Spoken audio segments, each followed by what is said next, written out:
UP TET और STET में एक से ज़्यादा बार पूछे गए हैं और इन्हीं प्रश्नों को का संग्रह किया गया है। और आज का वीडियो बहुत ही अच्छा वीडियो तैयार किया गया है जो प्रतियोगी परीक्षा के लिए बहुत ही इम्पोर्टेंट है। तो स्टार्ट करते हैं और आज के पहले प्रश्न को हम लोग लेते हैं।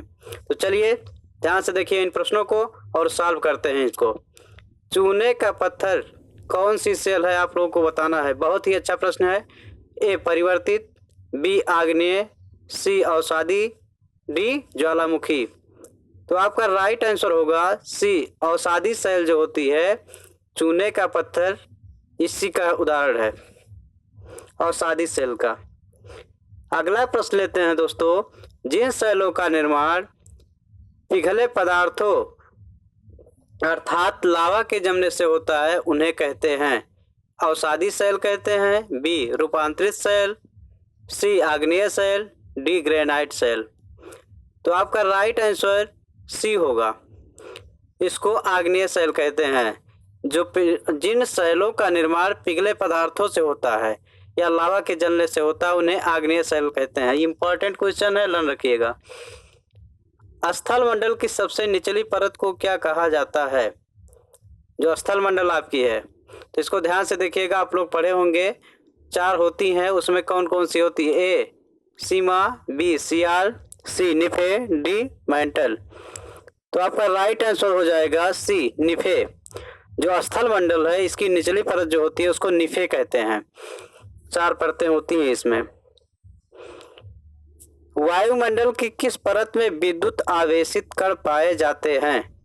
आपको बताना है। ए समताप मंडल में पाए जाते हैं, बी आयन मंडल में, सी बहिर्मंडल में, डी क्षोभ मंडल में। तो आपका राइट आंसर हो जाएगा बी आयन मंडल में पाए जाते हैं। वायुमंडल की जो विद्युत आवेशित कण होते हैं वह आयन मंडल में पाए जाते हैं। बी राइट आंसर होगा। अगला प्रश्न लेते हैं दोस्तों। वायुमंडल में जलवाष्प कहाँ से पहुँचती है? जो आपका वायुमंडल होता है इसमें जो जलवाष्प इकट्ठा होती है वो कहाँ से आती है, आप लोग को बताना है। ए नदियों से, नदियों झीलों से, बी बर्फ से, सी पर्यावरण से, डी स्थल मंडल से। तो यह जो जलवाष्प होती है ये आपका राइट आंसर होगा। नदियों और झीलों से जलवाष्प वायुमंडल में पहुंचती है, ये राइट आंसर होगा। बहुत ही अच्छा प्रश्नों का सेट है दोस्तों। इसको इस वीडियो को पूरा देखिएगा तभी अच्छे से समझ में आएगा। स्कर्वी किसकी कमी से होता है? स्कर्वी एक रोग होता है और यह किस विटामिन की कमी से होता है आप लोग को बताना है। A vitamin A, B vitamin B, C vitamin C और डी आयरन दिया गया है। तो स्कर्वी जो होता है वह विटामिन सी की कमी से होने वाला रोग है। अगला प्रश्न लेते हैं। प्रकृति में ऊर्जा का प्रमुख स्रोत है? ए कोयला, बी पेट्रोलियम, सी सौर ऊर्जा, डी आणविक ऊर्जा। तो प्रकृति में ऊर्जा का सबसे प्रमुख जो आपका स्रोत है वो आप लोग जानते हैं सौर ऊर्जा ही है। जो सूर्य से ऊर्जा प्राप्त होती है वही ऊर्जा सबसे प्रमुख स्रोत है और पृथ्वी पर भी वही ऊर्जा जो होती है सबको प्राप्त होती है। अगला प्रश्न आपका है। निम्नलिखित में से कौन सा तत्व पौधे के विकास पर प्रभाव डालता है? मृदा में मौजूद रासायनिक पदार्थ, बी ह्यूमस, सी सौर ऊर्जा, डी ये सभी। तो ये ऐसे पदार्थ हैं जो पौधे के विकास के लिए मृदा में मौजूद रासायनिक पदार्थ भी होते हैं, ह्यूमस भी होता है और सौर ऊर्जा जो होती है उपयुक्त सभी। तो ये सब मौजूद होते हैं। डी आपका राइट आंसर हो जाएगा। इसका डी राइट आंसर होगा। पृथ्वी पर कितने कैलोरी सौर ऊर्जा प्रति वर्ग सेंटीमीटर प्रति मिनट प्राप्त होती है? आप लोग को बताना है कि प्रति वर्ग सेंटीमीटर 1 मिनट में कितनी ऊर्जा प्राप्त होती है पृथ्वी को, कितनी कैलोरी? ए 1.94 ग्राम, बी 1.49 ग्राम, सी 2.94 ग्राम, डी 9.14 ग्राम। तो जो पृथ्वी को कैलोरी ऊर्जा प्राप्त होती है 1 मिनट में यानी प्रति मिनट में 1.94 ग्राम प्राप्त होती है। 1.94 ग्राम ऊर्जा प्राप्त होती है प्रति वर्ग प्रति मिनट में। अगला प्रश्न, जून 1972 में विश्व पर्यावरण सम्मेलन का आयोजन कहाँ हुआ था? आपको शहर का नाम बताना है। और 1972 में जो किया गया था, A Geneva, B Rio de Janeiro, C Stockholm, D London. तो आपका राइट आंसर सी होगा, स्टॉकहोम में हुआ था। 1972 में जो विश्व पर्यावरण सम्मेलन दिवस हुआ था, स्टॉकहोम में हुआ था, लन रखिएगा। पर्यावरण अध्ययन की विषय वस्तु में सम्मिलित नहीं है। आपको बताना है क्या सम्मिलित नहीं है, कौन सा संरक्षण इसमें सम्मिलित नहीं है। ए राजनीतिक संरक्षण, बी मृदा संरक्षण, सी जल संरक्षण, डी वन संरक्षण।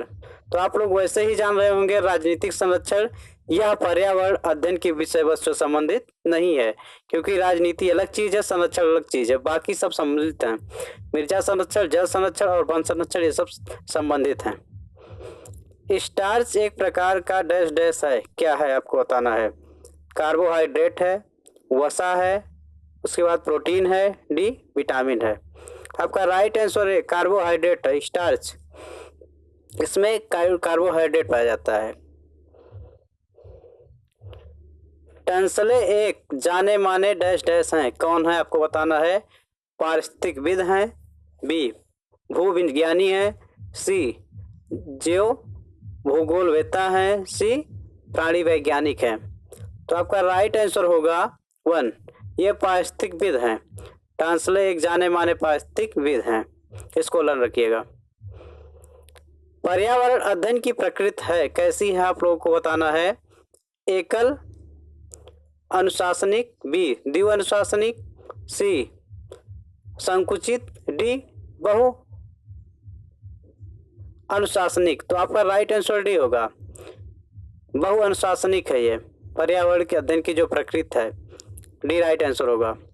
तो दोस्तों आज का जो वीडियो है इसको लाइक, सब्सक्राइब और शेयर जरूर कीजिएगा और कमेंट के माध्यम से बताइएगा वीडियो कैसा लगा, जिससे आप लोग के लिए मैं अच्छा से अच्छा वीडियो उपलब्ध करवा सकूं।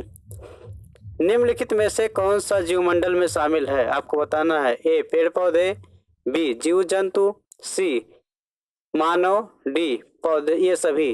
तो आप लोग को बताना है जीवमंडल जो होता है ये सबसे मिलकर बनता है। इसमें पेड़ पौधे भी होते हैं, जीव जंतु भी होते हैं, मानव भी होते हैं, तो उपयुक्त सभी हो जाएगा, डी राइट आंसर होगा। अगला प्रश्न लेते हैं दोस्त, हम चारों ओर जिन दशाओं से घिरे हुए हैं उनका योग कहलाता है, डैश डैश कहलाता है। जीवमंडल, बी आकाश, सी पृथ्वी, डी पर्यावरण। तो आपका राइट आंसर हो जाएगा 4 पर्यावरण, क्योंकि हमें चारों ओर से जो घेरा हुआ है वह पर्यावरण ही है और इसका डिफिनेशन परिभाषा भी ऐसी है। पर्यावरण का जैविक कारक कौन सा है, आप लोगों को बताना है। ए मृदा, बी वनस्पति, सी वायु, डी प्रवाहित जल। तो पर्यावरण का जैविक कारक वनस्पति है, बी राइट आंसर होगा आप लोग का, इसका जैविक कारक वनस्पति है। अगला प्रश्न लेते हैं, प्रभावकारी दशाओं का यह संपूर्ण योग जिसमें जीव रहते हैं कहलाता है, क्या कहलाता है आप लोग को बताना है। ए वायुमंडल, बी जैवमंडल, सी पर्यावरण, डी जलमंडल। तो आपका राइट आंसर हो जाएगा सी पर्यावरण। दशाओं या संपूर्ण योग जो होता है जिसमें जीव रहते हैं वो पर्यावरण कहलाता है, क्योंकि पर्यावरण से ही जीव का रहना संभव है। विश्व एड्स दिवस कब मनाया जाता है, आपको बताना है। कुपोषण, बी कुपोषण और अल्प खुराक, सी अति खुराक, डी अल्प खुराक। तो आपको बताना है इसका क्या होगा, अल्प खुराक, डी राइट आंसर होगा इसका। प्रकाश संश्लेषी पौधे कहलाते हैं, क्या कहलाते हैं। ए परपोषी, बी मांसाहारी, सी स्वपोषी, डी शाकाहारी। तो ये क्या स्वपोषी कहलाएंगे, जो प्रकाश संश्लेषी पौधे होते हैं ये स्वपोषी कहलाते हैं, सी राइट आंसर होगा। अगला प्रश्न लेते हैं, निम्नलिखित में से कौन सा जैवीय घटक नहीं है, आपको बताना है। ए मृदा, बी उपभोक्ता, सी कीट, डी हरे पौधे।